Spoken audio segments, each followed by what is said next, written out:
Okay, welcome everybody to the Foxes Trust annual survey reveal show. Thank you for everybody who's logged on and is joining in to have a look at our results.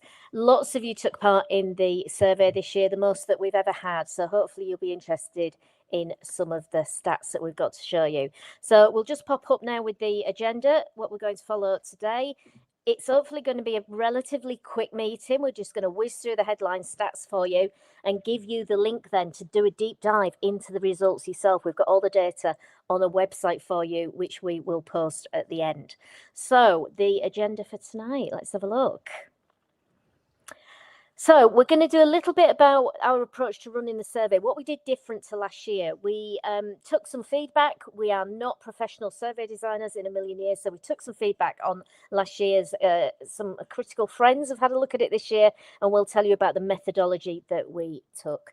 We're going to share the actual results with you in some detail. And the main thing is what's come out of that. What are our 5 calls to action this year? The Trust very much takes a steer from its own members and how they vote, but also the wider supporters network. We're there to represent all supporters to hold the club to account. So we've come up with the top 5 things that we've really pulled out of the survey that we can't ignore to say this is what we want the club to address. And then we'll talk about what happens next. And at the end of the session, which hopefully will only be about half an hour, we'll be running a question and answer panel with the Trust Board members that are on tonight. So myself, Jamie, Jack and Steve, who are with you. Okay, so next slide, please, as Chris would say. We had a massive 4,413 responses this year, so that's more than last year. It was only 3,000 last year. So well done to absolutely everybody that did took the time to fill in the survey, and all of our volunteers that gave them out. We surveyed for a shorter time this year, but we did 2 home games, 2 away games, a women's game, and all sorts of different places. So let's get straight to it. What did we find? Jamie, over to you. Yeah, thanks, Lynn, and good evening, everyone. So we're sharing our 5 calls to action up front on the stream tonight, and we will dig into each of these individually as we go through the session. But the first call to action is the Foxes Trust is calling for the departure of John Rudkin. Second call to action is that we want the club to reset the fan engagement framework. Third one, reduce ticket prices. Fourth one, communicate a credible 5-year strategy. And the 5th one, consult fans on what their matchday experience should look like. So we'll give you more details on each of these calls to action as we work through the session tonight. So in terms of the approach to the survey, I thought we should maybe just start by sharing a little bit of extra context on what Lynn talked about in terms of the amount of leafleting that we did and essentially how we reached a broad demographic of Leicester City fans with this survey exercise. Many of you will know that we ran a survey last year, an end of season survey in 2025, and whilst we got a really good response rate of just over 3,200 participants, there was some feedback that some people felt that the questions in our survey were leading. Equally, when we shared that with the club, they shared some concerns about some of the questions and some of the approach methods and questioned whether or not we'd reached a broad demographic with that survey. So we really wanted to make sure that we couldn't be accused of the same things this year. So the process that we went through prior to actually launching the survey was pretty extensive. We put a call out to say, are there people out there with survey design expertise and experience? And we had 3 amazing volunteers step forward to help us out. So just wanted to say a big thank you to those guys, because we wouldn't have got this off the ground in the way that we did without their guidance and input. We looked at the questions that we asked last year. We thought, where do we want to ask similar questions? Where are there things that are topical that we didn't ask last year that we should ask this year? And off the back of that exercise, we started to create our first draft. We ran a kind of focus group of 15 people testing that survey, giving us feedback, checking that it all flowed, because it was quite dynamic this year. Certain questions you didn't need to answer if you didn't have a perspective on that particular topic. So quite a lot of time went into the actual design of the survey, but also making sure that we can stand behind these results with confidence, given the people that have helped us out with designing the survey. We launched on the 18th of April online, and we then leafleted for the first time at Portsmouth away, and we distributed just under 15,000 leaflets in the end. And compared to last year, that was about 5,000 more and it was 2 extra fixtures comparative to what we did in 2025. So we wanted to make sure that those people that were going to games, who might not see the survey online or have access to kind of digital social media channels, still got the opportunity to provide their feedback to us. We put the survey on message boards, all of the big ones that exist, all of our social media accounts. We also leafleted at a women's game this year to make sure that we weren't missing a demographic there. The other fan groups helped us out by sharing within their communities, and the supporters club put leaflets on their coaches down to Blackburn, up to Blackburn. So thank you to them for that. And then we appeared on numerous channels, whether that was traditional media or kind of more sort of fan channels and podcasts. You might have seen us promoting the survey and asking people to complete it. And of course, we shared it with our database. So we just wanted to also say a massive thank you to our design and distribution team.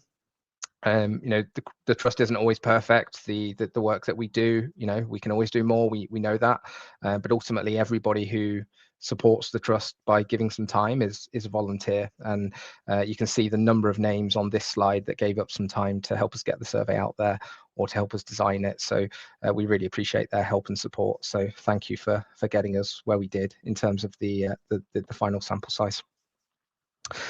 So let's jump into the most interesting part of tonight, the actual responses and the data that we are going to be publishing in full as soon as we end the session this evening.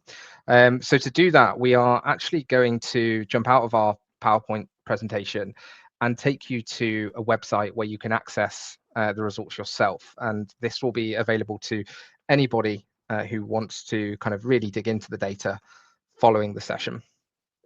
You can come onto this webpage and click into all of the data or some summarized data if you just want to get a high level sense of what the survey tells us. We'll start with our 5 calls to action. So we'll take them one by one. And what I'll say is on the first 4 of these calls to actions, there was real clarity in the survey data that these were the main themes coming out of the survey. So the first one that I'll click into was around Jon Rudkin's departure. And as I said a few moments ago, the trust is calling for the departure of Jon Rudkin. The reason why is because an overwhelming majority, 93% of fans, were dissatisfied with Jon Rudkin's promotion to Chief Football Officer. And of any question that we asked in the entire survey, which had over 70 questions, if you answered every single one, this was the single biggest negative result in the entire survey regarding Jon Rudkin's promotion. But alongside that, there are a number of other areas that we know chief football officers are responsible for, things like footballing identity and player recruitment and managing contracts and wages of players. And again, in each of those areas that we would understand the chief football officer being responsible for, or director of football being responsible for, the overwhelming sentiment in the survey was negative in terms of the performance in those areas. So the first call to action is that Jon Rudkin should depart from the football club. The second call to action is relating to the club's fan engagement framework. Now, this is something that the trust has been involved with for quite a while now, involved in the initial design phase of the fan engagement framework. We have supported at every level of it, whether it's your 90-minute sessions that the club puts on. We go to the fans consultative committees. We have a trust board member on the fan advisory board. And for the last few months, we've been taking a close look at the effectiveness of that fan engagement framework. So we ran a survey a couple of months ago, which got just under 1,000 responses, and it was only on the fan engagement framework. And the feedback coming out of that was 2 things. First of all, there's poor awareness and visibility of the fan engagement framework itself. But more importantly, in our view, the outcomes actually being delivered via the fan engagement framework. And again, in this survey where we asked more questions around fan engagement, and that wasn't just relating to the fan engagement framework, it was also relating to how people feel about the club and how connected they feel to the football club right now. There's clear sentiment that as a fan base, Leicester City fans are very disengaged, and the fan engagement framework in its current format just isn't working. So you can see that 72% of supporters rate the fan engagement framework as ineffective. 71% feel the club don't act on fan feedback, and 66% feel that their views are not represented in the minutes that are released from the fan engagement framework sessions. So there's some data points here on the questions that related most closely to the fan engagement framework. And in terms of kind of next steps and what the trust is doing relating to this call to action, we have actually been drafting a white paper that's pretty comprehensive, looking at how the fan engagement framework can be improved and how that feeling of disconnect between supporters and the club can hopefully be acted upon, and the club can take steps to improve the relationship with supporters moving forward. So data points here relating to fan engagement. The third call to action is around ticket prices. Again, this was a really clear message from the survey. The survey was actually launched before relegation was confirmed. So we asked, in the event of relegation to League One, what do you feel should happen to ticket prices? Both season ticket prices, but also individual match day ticket prices. And overwhelmingly, supporters told us in each category, ticket prices should be decreased. So our call to action to the club is to reduce those ticket prices. Interestingly, when we asked supporters that were attending less games this season that's just finished comparative to the one before, ticket prices also came out as an important factor for 20% of those respondents who are attending less games than the prior season. So it's quite clearly an important area for the club to look at, given the strength of feeling around the current pricing levels that have been set. Those pricing levels for season tickets haven't changed from Premier League football down to League One football, and we feel that that isn't right, and the survey results tell us that that isn't right. So our call to action is to reduce ticket prices, and if the club don't want to do something like refund season ticket holders for the prices that they've already committed to for season tickets, to look at other means to compensate those fans or to provide additional benefits. That could be vouchers, that could be cup games being included for free.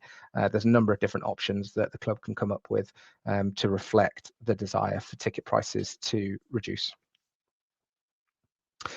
And then the fourth call to action is there's quite clear sentiment in the survey that supporters have lost trust. The footballing identity is rated as unclear by 89% of supporters who responded. Financial management comes out as a big area of concern, so 92% lack confidence in future financial security of the club. Fans doubt the club's ability to... Oh. Have we lost Jamie? Has he... I think he might have lost his internet, unfortunately. He is down in Cornwall at the moment in a cottage, so that might be why. Well, there's usually a failsafe in this, so let me bring up the slides themselves, because that will hopefully get that sorted out. Give me a second. It does happen with live streams, I'm afraid. Does anybody want to chat whilst I bring this up? Are you taking back control? Perfect. Right. There we go. We got up to communication, incredible plan. Let me just share that screen as well. Jeremy will be back in a minute.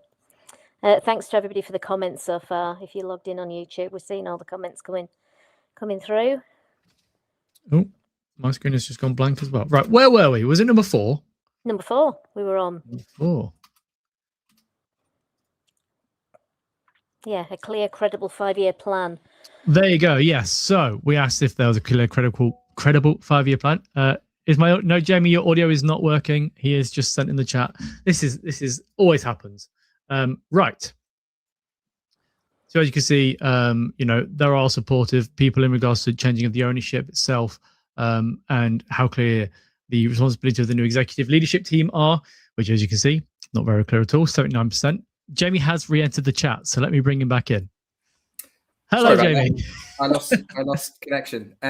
Where did you lose me? Around here, Q4, sort of this bit here. All right, I'll try and get back into my flow. Sorry about that, people. So yeah, clarity on the executives' leadership team's responsibilities is poor. 79% are not clear. and there's low confidence in the club's future financial security, with 91% of fans not confident on that as well. So quite a number of areas here of low confidence around the performance of the club, ownership, executive leadership team, which means that we are calling for the club to communicate a 5-year plan, a credible 5-year plan that sets out both on financial and footballing matters, how the club is going to get back on track and get back to the level that we all believe it should be at. So we're calling on the club to communicate that publicly and share with us what is the strategy, what's the approach, and to then have regular ongoing communication relating to that strategy. Oh, give people a seizure. I apologize. And then number 5. Number 5. Sorry, the fifth call to action is around the match day experience. So we saw that a big sample size in the survey attends matches regularly, so 21 plus matches per season. So it includes many of the supporters that go to games most regularly. And behind on-pitch performance, poor atmosphere was rated as a big factor that's currently harming matchday experience. Safe standing came out as an area that had little to no impact, either positively or negatively, on matchday experience or atmosphere. And 66% said that the fan zone wasn't enhancing their matchday experience. The club changed caterers at the start of the season. That's also had no positive impact. The quality and value for money of the options provided in the stadium are still rated as pretty poor. So we felt that this is a sign that the matchday experience has to improve. The consultation that the club has done with supporters on what a good matchday experience looks like currently is not helping them get to an end result where supporters are enjoying going to the stadium, feeling that they're having a great experience when they actually do. So there are 5 calls to action. I will also just talk a little bit around how we pressure tested some of these call to actions as well. So firstly, everybody who's involved in the survey design, including those volunteers that step forward to help with survey design experience, looked at the results daily and independently of each other all said, these are the areas that I think come through most strongly. 4 of the 5 call to actions, 1 to 4, are areas there should be a call to action on post, but the thinking was that the 5th one would have the biggest impact on the most number of fans if we improve the matchday experience, and also potentially one that could impact pitch performance. So that's why we decided that was on sub on. We also put our call to actions and the survey data into AI just to try and get a bit of a neutral, objective view of them. And we just said, based on this data, what do you pull out? What do you see as the key themes? And then we said, here are the ones that we're thinking about. Are they valid? And AI also validated that they were the right calls to actions for us. So what next? I'll talk about that very quickly, and then we'll open up the floor to the Q&A and hopefully make it a little bit more interactive and address questions as best as we can. We met with the football club yesterday. So myself, Lynn, and Steve Roy met with communications director, engaged the supporter engagement manager to share these results in full, talk through our 5 calls to action, and also to give them the link to the data so that they could view that in full. What I'll also call out is that the website that I've just talked through the 5 calls to action using, further down that webpage, you'll see a section where you can click into any of the questions, any of the data in its rawest form. And the club has that as well. Into the survey results, they said they... Oh, I think he's gone again.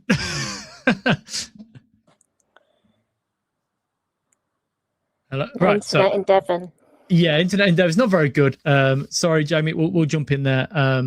So yeah, if you look at the screen at the top here, if you scan that, that will take you to the results itself. I will post the full results in the chat now if anybody wants to go and have a look at it. It will be all over our social media pages going forward, and Fox's Talk and everything like that. So to have a proper deep dive into the results itself, by all means, go and have a look. As Jamie was, I think he was saying, we did give this information to the club yesterday. We met with the club. It was myself, Lynn, and Jamie that were talking about the club. And then, in your opinion, how do you think that was received? I think there was an openness to hear the findings from the survey, definitely, and engage with us on it. Things could be improved. And we're going to compare it to last year's and see what's changed. And it's not just about the club; it's about the Foxes Trust. There were questions about us as well. We're accountable. We're open to scrutiny. So we'll be taking into account the things that people have been saying about us as well. And that's why we're so open about this, because if we expect the club to be open and responsive, we've got to be as well.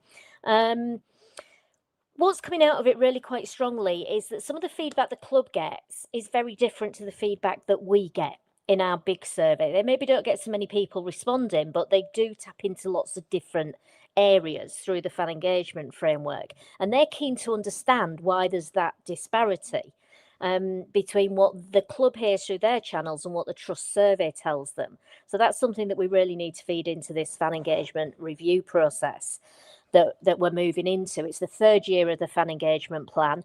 The people on the FAB, the Fan Advisory Board, are in their last year. And it was very new. Everybody was new to it. The FSA were giving advice. They've changed their advice on it. We need to learn what's worked, what hasn't. So we really need to find out, why there's that disconnect. Why are our results showing so many discrepancies to what the club's been told sometimes? Is it that certain types of fans will communicate with us and not the club, and vice versa? We've had feedback as to why people sometimes don't get in touch with the club. What's the point? They won't listen. We're worried we'll get a ban if they hear it's us, all that kind of stuff that you hear anecdotally. So there's some interesting discussions to have with them there. I mean, obviously they couldn't say last night in the meeting, "Oh, we'll do that, we won't do that." The fan engagement team didn't have that ability to do that necessarily, and they couldn't speak to specific actions or the next steps on all 5 of the calls of action, because they don't have power to take on all of them. But they did say that they will absolutely share the results with the appropriate stakeholders over the next few weeks in the club. They've only just got the results, so they can't, really go into depth on the stuff that they could speak to that might come through the fan engagement stuff. But we have asked them to schedule a follow-on meeting, which they have agreed to do, and keep that discussion on the survey findings ongoing. So that's good news on that point. Welcome back, Jamie. Jamie, you got to putting it through AI before it cut out again. Okay. That internet down in Devon really doesn't like you, does it? Apologies. This is what you get with Trust Volunteers. I'm on holiday in Devon, taking meetings with the club about the survey results and trying to present a live stream on YouTube. So, sorry, the holiday cottage doesn't quite have the same strength of internet. You missed me filling, Jamie, by giving an update on what the club said last night. Okay. Cool. Yeah. All right. So we've covered the club meeting piece, and I can just proceed onwards. Yeah. We're getting close to the Q&A, guys. So hopefully that means I have to do less presenting and less talking with bad bandwidth. We sent a press release to our national and local media contacts last night to ask them to cover the survey results. So if you see that coverage, please share it. We're also available for any fan channels, podcasts out there that want to get us on to talk about the survey. We're happy to do that. Any traditional media as well. So just email us to let us know. And then, of course, we'll be providing as regular updates as we can from here. So if you don't follow us on social media, please do. We've put all of our handles at the bottom of this slide. If you look at the number of followers that the Trust has on its social media accounts compared to other popular fan accounts, it's definitely an area for improvement. So a lot of people miss some of our communication by not following us on their social media channels. So please do, if you don't already today, and we'll obviously share further updates across those channels. And then the final call out for us tonight is, please join us. Trust is only as strong as the number of members that it has and the people that are helping it out. We reduced the price of membership by 50% in the last year to try and make it easier for people to become full members. You get to vote. You have a number of perks as a full Trust member.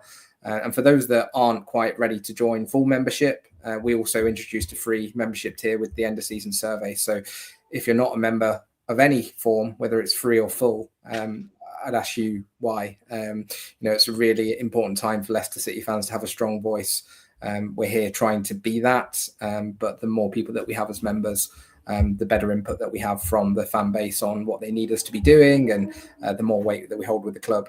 I should mention that our total membership size now is approaching 2,000, having been just under 300 a couple of years back. So there's lots of people getting on board with the work of the trust, which is great to see. Please keep spreading the word.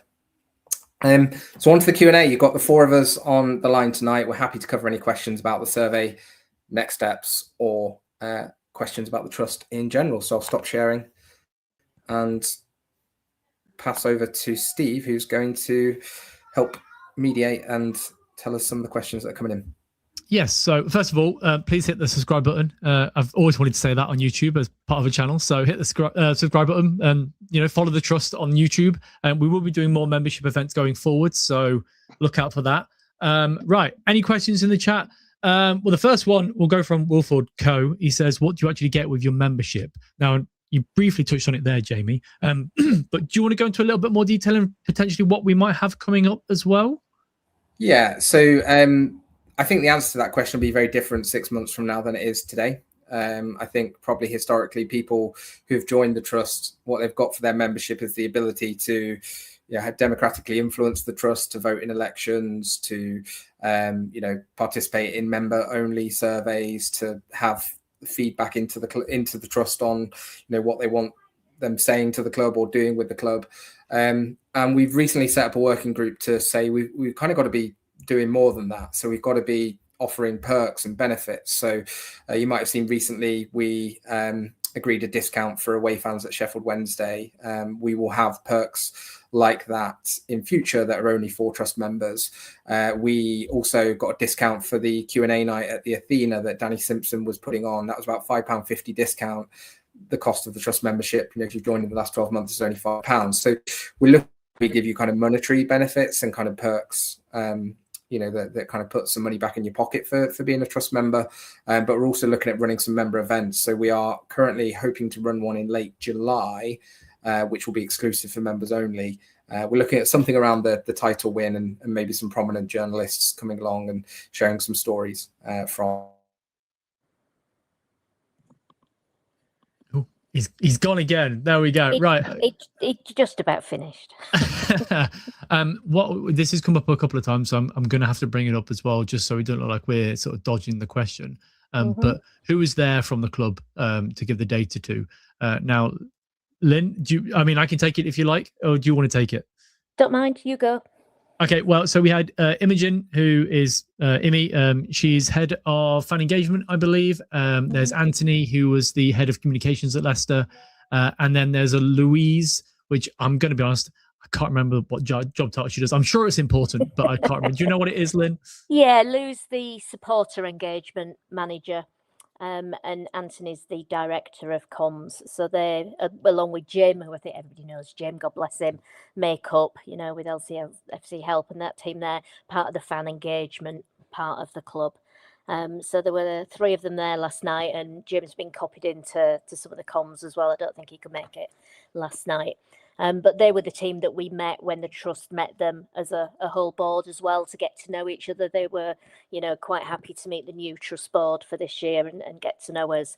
So there is that genuine, feel that they do want to work with us.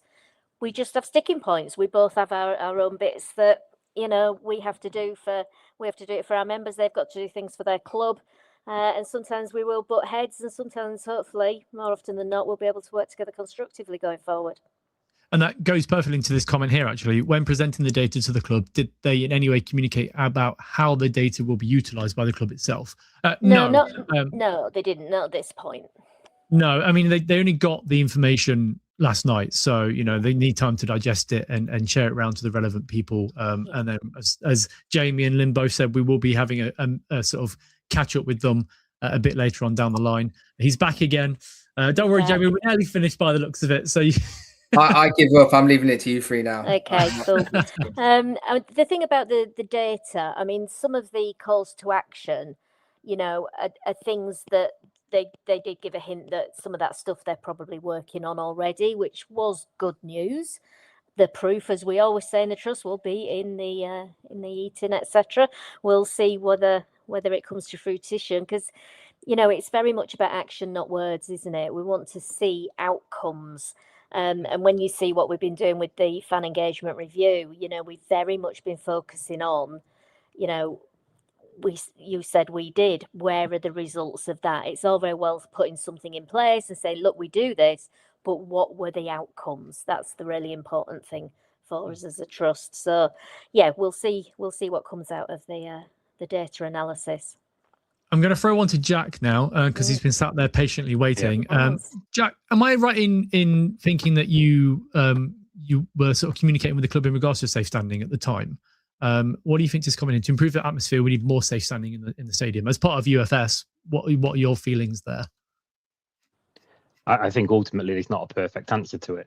I think there's always the argument that the atmosphere is driven by the performance on the pitch, but personally, I'd argue it's a two-way street, that the performance in the stands can drive the performance on the pitch, as we saw in 2014, 15, 2015, 16. So you could argue the reason the atmosphere has been bad is a bit of both, maybe even laziness. Myself, for example, in terms of safe standing, I think it could have been handled better. I think the survey results, when you go through them, a lot of the fans answered saying it could have been handled better. The option they could have chose could have been smoother. And then ultimately the fans which were relocated could have been dealt with better. So there's a lot more options that could have been spoken about and dealt with, as opposed to, in my personal opinion, holding a big consultation, safe standing, and ultimately implementing the cheapest possible option they could put in the ground. Okay, and then I'll come to you, Jamie, with this one. So I saw it a bit. Give me a second whilst I find it, because there's been a few here in regards to the data itself. Sorry, I've lost it. I did mark it and then I've seemed to have unclicked it again, which was a bit silly of me. There we go. That one there.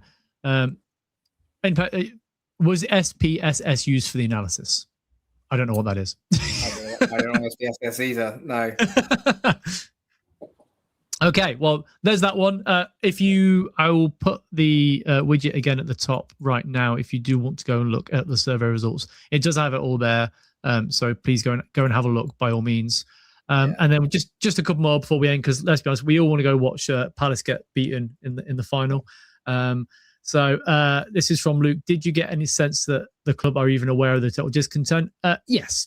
I mean, they're not stupid, are they? You can all hear it at the end of the season. They're well aware of where they are in regards to the relegation and how the fans are feeling. So does anybody else want to jump onto that as well? I think if we go off the meeting when they met with the wider trust board, I think there were those that are closer to the match-going fans who definitely recognise it more. I think those that aren't as close to the match-going fans maybe understand it, but probably don't appreciate it as much as a gym, for example.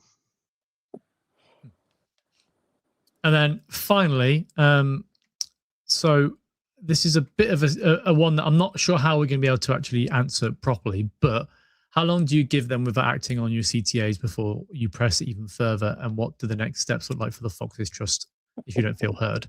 Now, Jamie, I'm going to give this one to you. It's a bit of a hospital pass, to be honest, but you can have this one. Yeah.